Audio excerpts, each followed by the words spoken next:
అధికారులు వచ్చిన తర్వాత నేషనల్ డ్యామ్ సేఫ్టీ అథారిటీకి పూర్తి స్థాయిలో మీరు దీన్ని పూర్తిగా ఎగ్జామిన్ చేసి రిపోర్ట్ ఇవ్వడం జరిగింది. వాళ్ళ అధికారంలో ఇచ్చిన రిపోర్ట్లో, తర్వాత ప్రిలిమినరీ రిపోర్ట్లో, తర్వాత ఇప్పుడు ఫైనల్ రిపోర్ట్లో కూడా వాళ్ళ కంక్లూజన్స్ అన్ని కూడా ఒకే తీరుగా ఉన్నాయి. ఈ ఎన్డీఎస్ఏ కమిటీ ఎవరు, వీళ్ళెవరు వాళ్ళు చెప్పడానికని వాళ్ళు మాట్లాడడం చాలా విడ్డూరంగా ఉంది. ఇప్పుడు మాట్లాడే వాళ్ళకంటే ఈ యొక్క విషయంపై ఎంక్వైరీ చేసి ఎగ్జామిన్ చేసి రిపోర్ట్ సబ్మిట్ చేసిన వాళ్ళ టెక్నికల్ నాలెడ్జ్ అనుభవం ఎక్కువ ఉందని అయితే నేను అనుకుంటున్నా. ఎవరు వీళ్ళు? ఈ members of committee Chandrasekhar Iyer ఈ కమిటీకి చైర్మన్. ఆయన సెంట్రల్ వాటర్ కమిషన్ కి మాజీ చైర్మన్, జిఆర్ఎంబికి మాజీ చైర్మన్, కేఆర్ఎంబికి మాజీ చైర్మన్, పోలవరం అథారిటీకి మాజీ చైర్మన్. ఇంత అనుభవం ఉన్న వ్యక్తి, one of the best known engineers in India. Shri Amitabh Meena, member secretary, director technical NDSA. ఆయన కూడా ఈ ఇంజనీరింగ్ లో, ఈ టెక్నికల్ నాలెడ్జ్ లో దేశ విదేశాల్లో ప్రఖ్యాతిగాంచిన ఇంజనీర్. డాక్టర్ బి మన్నా, మెంబర్, ప్రొఫెసర్ ఐఐటి ఢిల్లీ, ప్రపంచవ్యాప్తంగా సివిల్ ఇంజనీర్ కి ఫేమస్ ఉన్న వ్యక్తి. శ్రీ యుఎస్ విద్యార్థి, మెంబర్. ఆయన సైంటిస్ట్, అంటే సైంటిస్ట్ లో హైయెస్ట్ లెవెల్ సైంటిస్ట్. ఇక్కడ central soil and material research station New Delhi. అంటే భారతదేశంలో ఏ డ్యామ్ కట్టినా, ఏ బ్యారేజ్ కట్టినా, ఏ టనల్ కట్టినా, ఏ పెద్ద ప్రాజెక్ట్ కట్టినా, ఏ ప్రెస్టీజియస్ ప్రాజెక్ట్ చేపట్టినా the central soil and materials research station వాళ్ళు ఈ సాయిల్ మెటీరియల్స్ విషయంలో ఆ టెస్టింగ్ చేసేవాళ్ళు, వాళ్ళ అభిప్రాయం ఇచ్చేవాళ్ళు వాళ్ళు. అదేవిధంగా శ్రీ రాహుల్ కుమార్ సింగ్, మెంబర్. ఆయన డైరెక్టర్ గేట్స్, అంటే ఈ డ్యామ్లకి బ్యారేజ్లకి గేట్స్ లో దేశంలోనే expert. Doctor RG Patil, member ఈ కమిటీకి, additional director central water and power station, power research station, Pune. ఈయన కూడా ఆయన ఫీల్డ్ లో చాలా famous person. Shri SK Sharma, director BCDENE, CWC, New Delhi. Doctor R Chitra ఈ కమిటీకి మెంబర్. ఆమె director central soil and materials research station. ఈ కమిటీ ఈ కాళేశ్వరం ప్రాజెక్టు కూలిపోవడంపై, ఈ మేడిగడ్డ బ్యారేజ్ కూలిపోవడంపై సుదీర్ఘంగా ఒక 12-13 నెలలు పరిశీలించి, వందల మీటింగ్లు చేసి, వందల ఇన్స్టిట్యూట్స్ టెక్నాలజీ టెస్టింగ్లు చేయించి వాళ్ళు సబ్మిట్ చేసిన రిపోర్టు ఈరోజు మేము ముందు వస్తున్నాం.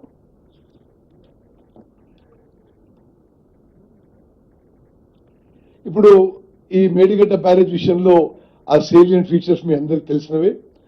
100 మీటర్ల మీద కట్టారు. చాలా స్పష్టంగా మరి అది ఆ లొకేషన్ విషయంలో, ఆ హైట్ విషయంలో, ఆ ఆలోచన విషయంలో మరి భారతదేశంలో ఎంతమంది నిపుణులు ఉంటే అంతమంది తప్పు పెట్టారు. ఇది పూర్తిగా ఒక గ్రాస్ ఎర్రర్, మిస్టేక్ అని చెప్పడం, స్పష్టంగా చెప్పడం జరిగింది. 21 అక్టోబర్ 2023 మేడిగడ్డ బ్యారేజ్ కూలింది. ఎవరు ఆ రోజు ముఖ్యమంత్రి? కల్వకుంట్ల చంద్రశేఖరరావు. ఎవరి ప్రభుత్వం? బీఆర్ఎస్ ప్రభుత్వం. ఆ తర్వాత 25 అక్టోబర్కి national dam safety authority team వచ్చి అది విజిట్ చేయడం జరిగింది. ఎవరప్పుడు అధికారంలో ఉన్నారు? బీఆర్ఎస్ ప్రభుత్వం. ఎవరు ముఖ్యమంత్రి? కల్వకుంట్ల చంద్రశేఖరరావు గారు. మరి 1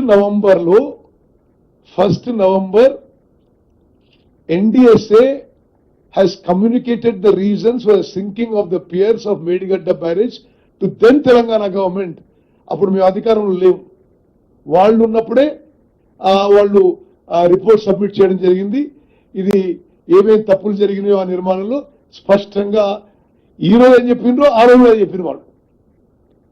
ఆ తర్వాత సరే మేము వాళ్ళని ఫార్మల్ గా రిక్వెస్ట్ చేసిన తర్వాత ఒక ఎక్స్పర్ట్స్ కమిటీ వేసి ఈ విషయంలో మొత్తం కూడా సుదీర్ఘంగా వాళ్ళు ఇన్వెస్టిగేషన్ చేయడం జరిగింది. ఇప్పుడు అక్కడ ఎంత డ్యామేజ్ జరిగిందో ఒకసారి మీరు ఈ ఫోటోలు చూస్తే తెలుస్తుంది.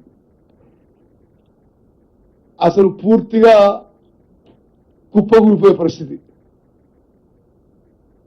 ఆడ మీరు కొన్ని ఫోటోలు చూడండి, ఏ స్థాయిలో ఆ మేడిగడ్డ బ్యారేజ్ డ్యామేజ్ అయిందో.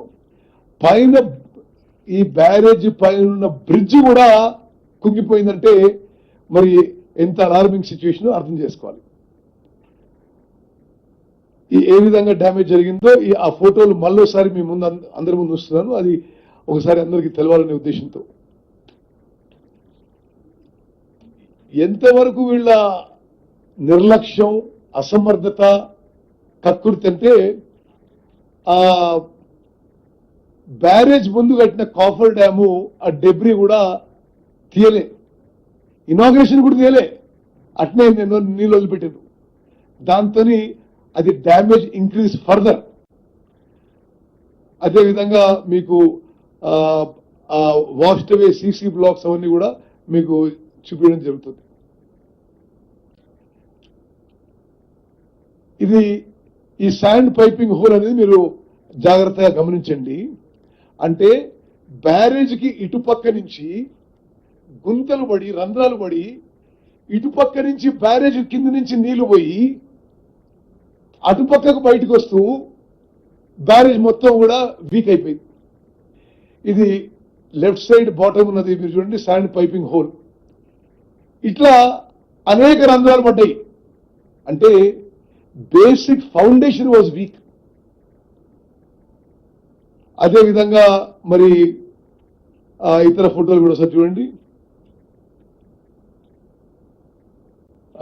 Okay, now will go to the NDSA report. మీరు వాళ్ళు ఇచ్చిన అంటే సంవత్సరం కంటే ఎక్కువ సమయం భారతదేశంలోనే national and international experts examine చేసి ఇచ్చిన రిపోర్ట్ కి NDSA report stares at the crown jewel of the then BRS government, showcasing it as the worst man-made disaster ever in the history of India. స్వతంత్ర భారతదేశంలో మానవ కట్టడాల్లో ఇంత ఘోరంగా వైఫల్యం చెందిన ఏ ప్రాజెక్టు లేదు అని చెప్పి ఈ రిపోర్ట్ ద్వారా చాలా స్పష్టంగా అర్థమవుతుంది. The following issues have been highlighted by NDSA in their report. Lack of proper geotechnical investigations.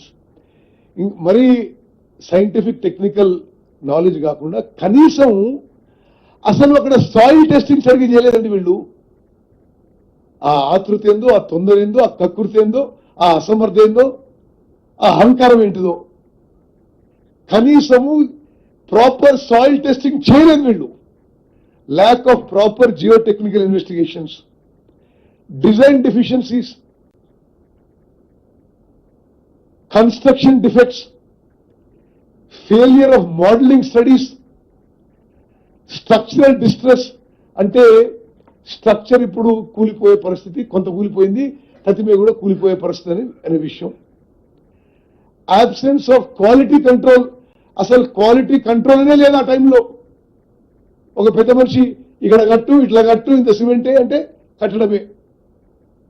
Quality control మాట్లాడలేదు, ఇంకెవరు మాట్లాడేది లేదు. absence of quality control.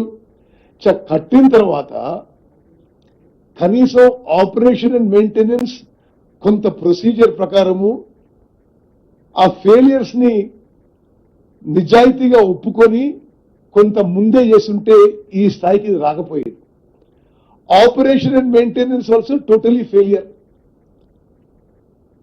చాలా స్పష్టంగా స్వతంత్ర భారతదేశంలో కొన్ని dam safety rules and regulations and procedures ఉన్నాయి అన్ని రాష్ట్రాల్లో. పూర్తిగా డ్యామ్ సేఫ్టీ ఆస్పెక్ట్స్ ఏ ప్రొసీజర్ కూడా ఫాలో కాలేదు. The committee report highlighted significant structural distress across the 3 barrages. అంటే ఏంటిది, ఒక లేమన్ లాంగ్వేజ్ లో ఆ వాల్స్ అండ్ బీమ్స్ లో పగుళ్ళు వచ్చేసినాయి, క్రాక్స్ వచ్చేసినాయి, మరి అది కూలిపోవడం మొదలుపెట్టింది. The Medigadda barrage suffered from severe settlement and cracking of piers in Block 7 with notable tilting, structural and hydromechanical components due to piping and deterioration of energy dissipation structures, including dislodgement of wearing cord and cement concrete blocks downstream.